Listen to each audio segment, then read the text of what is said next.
Graad 7 wiskunde met juffrou Heidenreich. Kom ek verduidelik vir julle, hoe bepaal ons die GGD of GGF? Hulle beteken dieselfde.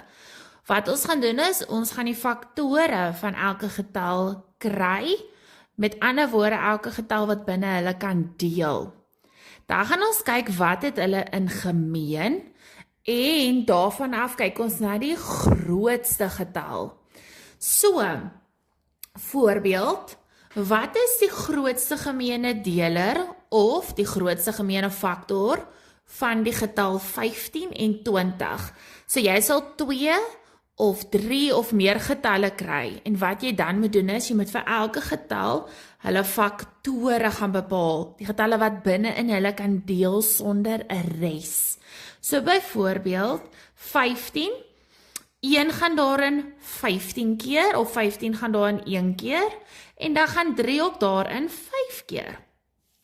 20, 1 gaan daarin 20 keer, 2 gaan daarin 10 keer, en 4 gaan daarin 5 keer. So dit is al die faktore van 15 en van 20.